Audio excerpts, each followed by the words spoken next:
It's a point at Old Trafford, but should it have been more? Yeah, should have. There's only one team who deserves to win, that's us, but we didn't take it. So it's our responsibility to win a game like this, where we dominate in all important areas of the match. May it be offensively, defensively. Was very, very good performance, but we were not decisive enough, not clinical enough. Lack a bit of determination today. Felt like we lack a bit of determination in the box to win this game, because it would have been absolutely deserved. So why weren't you ruthless in that last little bit? Is that determination you're talking about? Yeah, it sometimes happens, but it's on us to learn from it. I think, like, if you want to win on stages like this, you need to be clinical, you need to be effective to get the reward, to get the and once you have it, you need to be fully alert in the next minutes, because it happens so often that one of the team gets another chance straight away after the goal. And okay, it's okay. We can live in general. We have to live with a point, but it's not a fair result. We were very, very good today, but we did not take what was deserved. Was their goal incredibly frustrating, having worked so hard to get the lead, to give it away so quickly? Yeah, of course, because there was no other chance to score until then, and no chance after. So it was we worked so hard to get the lead, and we created so many chances to get the lead, and then suddenly the opponent gets one shot, one free shot, and scores. But these games happen. So it was one of these games. It looked like a lot of your threat came down the right-hand side, yeah, with Reece James and Mason Mount. Why do you think that was? Yeah, it was exactly like this. We found the space there, and the two took advantage. I think Reece played a very, very good match. Mason was a bit unlucky in his decisions, especially also in first half. I think he could have been more decisive, more precise to score and assist. But listen, he was very decisive in the last week, so it's not always that every shot is and every delivery is on point. But we would have needed it today to have a clear win, in my opinion. But yeah, we were very, very good in all patterns. I know it's not easy to stand here and talk about individuals, but were you a bit frustrated with Havertz and Werner? You took them off together, and just looking at your body language on the touchline? Yeah, we had a lot of chances, and I think the two did not reach their peak performance today, and if they did, we were now the winners. So that's it. But you don't need to point the fingers. We had enough chances, half chances to score today. And you said you were curious as to what Antonio Rudiger we would say. What Antonio Rudiger did we see? Top as always. Thanks for your time. Thank you. Well, Manja, it's been obviously a really tough season and a particularly tough last couple of weeks. So did you think tonight was any sort of improvement? Did it feel a bit better or not? Yeah, I think obviously was improvement. We played against a very good team that tactically is almost perfect. Technically also they have great players. They also have great managers. So I think that we played good game. I don't say that we were much better than them, but it was an equal game. I think the 1-1 is a fair result. Maybe they had some more opportunities than us, but I think at the end 1-1 is a fair result. Did the first half feel tough? It's always tough when you play against good teams, so we expected a tough game. But I think that tonight we looked much better than last couple of weeks. So yeah, I think there is improvement. And 1-0 down, what did the team show with an immediate reaction to equalise? Yeah, we show that we didn't give up. We showed a good character. So we equalized, I think, after a couple of minutes. So it was a good reaction from our team. And what about that ball over for Ronaldo? What did you see? Tell us the picture. I saw him. Of course you did. Saw him running, so I had to use some of my qualities. And look, we talked about it actually before the game, but it's in the public domain. You're moving on at the end of the season, trying to savour every last minute yourself out on the Old Trafford pitch. To save? Savour, enjoy. I thought you said to save. No. Yeah, I try to enjoy, of course. For me, it was a pleasure and honour to play at Old Trafford for the 5 years. As I said before the game, I will do my best to help my team. yeah, I can just repeat. It was a pleasure. 3 more games, or 3 more games to play, and United will stay forever in my heart, of course, together with Chelsea, of course, because I also played for Chelsea. So for me, it was an honour to be part of everything. And even though it looks bad at the moment, do you think brighter times, better times are ahead for Manchester United? Has to be, because United is a big club. Expectations are high. I think at the end of this season, the club needs to look forward to see where they can improve. And for sure, I will be a supporter, but I'm sure that better times will come. Just last one. Do you know what you're going to do yet? Or? To be honest, not yet. I didn't decide yet. 3 more games to play. Then after that, I will decide my future. Oh, good luck with it. Thank you so much. Thank you. Nemanja Matic thought there was an improvement tonight to recent weeks. Do you agree?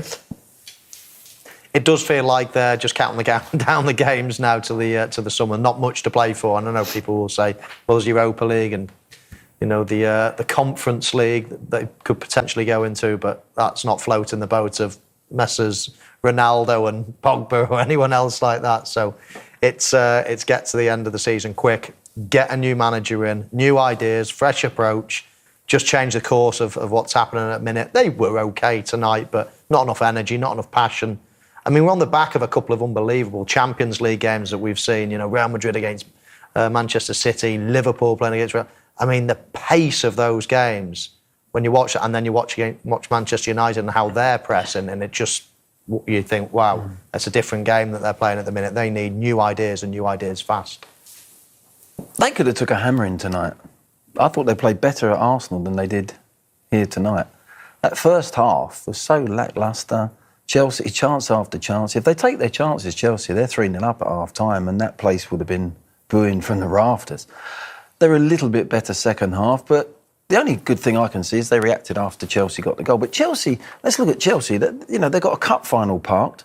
OK, you could say, well, their incentive to, for places for that game, they're pretty safe in the top 4. If they'd have lost tonight and they went on a terrible run, they might slip out there, but they won't.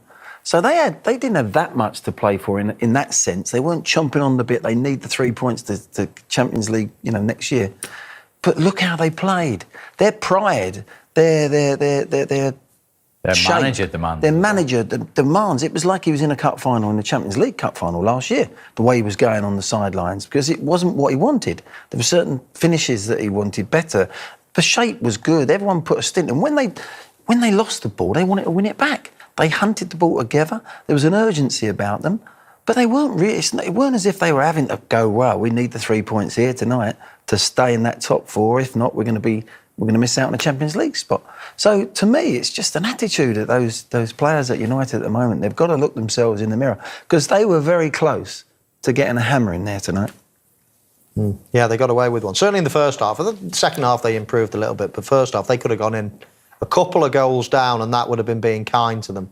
And then the whole atmosphere would have changed, and who knows what it would have been like. When Alonso scored, not only we could see it coming, but was it just indicative of the night, the space, the time that Chelsea had? So much time and space, and again in and around the penalty area. You can't expect to have that sort of time. It's a really good goal. I love the way he adjusts his feet as well. But look at this, time and space to look forward. Conte plays it out. Azpilicueta, time and space. Look up, get it, set it right. Poor defending from Elanga. Ball in, flick on, and look at there's overload there. There's 2 unmarked players in the 18-yard box. It's fabulous technique. I mean, he scored a few like this, Alonso. He gets in that box. Well, that's the good thing about Chelsea. When one wing-back's crossing, the other wing-back is always in the penalty area and a danger. Beautiful technique. But the reason he got his technique right is because he adjusted his body and moved his feet so quick to get in the perfect position to make that technique work. Yeah, I mean, if he was the only person on the back, I'm thinking you made your run was too early. Because there was somebody behind him, I don't blame him from going in and almost pinning the full-back in a little bit, because if it goes over his head, then there's someone there. But as it was, it dropped to him, and as Glenn says, he adjusted his feet great because he was in there a little bit early. He takes one shimmy backwards, one step backwards, you just see there, and then sets himself with that left foot. And how many times have we seen that left foot really is a lethal weapon in front of goal. He gets in a lot of good goal-scoring positions for a full-back or for a wing-back, this lad. And when he does get in the positions, he rarely misses. He finds this far corner with regularity. It's a great finish. It is, isn't it? You know, he's not tried to hit it too hard either. The power was already on the ball coming over, and he's just had to get the technique right and deal with a bit of spin, but brought it back beautifully. So the only surprise was that Chelsea didn't lead for longer than 119 seconds. But as we've said, when Ronaldo's about, anything's possible. Yeah, he's one of those players, isn't he? He very rarely misses when he gets a chance. And as it's dropping over his shoulder, I'm thinking, is he going to hit it first time?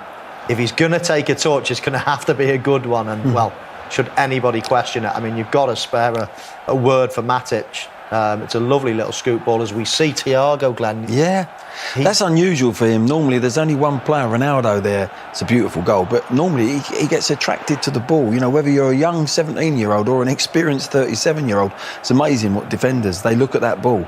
And if he stays with Ronaldo's then got to hit it first time, but he's earned the space to bring it down. Beautiful technique again, and as soon as he sets it nicely for him, you know it's going to hit the back of the net. The key to that goal for United is that it comes so quickly after Chelsea scoring. If they'd have gone 5, 6, 7 minutes, that crowd would have got restless. Yeah. It would have become the energy in that game would have been different. And I think Chelsea would go on. But the fact that they showed a bit of character, came back with a beautifully created goal and finish, that they got a point out of the game. 23 goals he's got in all competitions, cool. Cristiano Ronaldo now, in a team that have now going to have the lowest points tally in Premier League history for United. Yeah. And listen, there's no question about it. The Ronaldo we saw 10 years ago is different to the Ronaldo now. Of course, that's not in any way, shape or form of criticism. We all get older. We all get a bit slower. But how he's defined his game, and now he's very much a penalty box player, a goal scorer.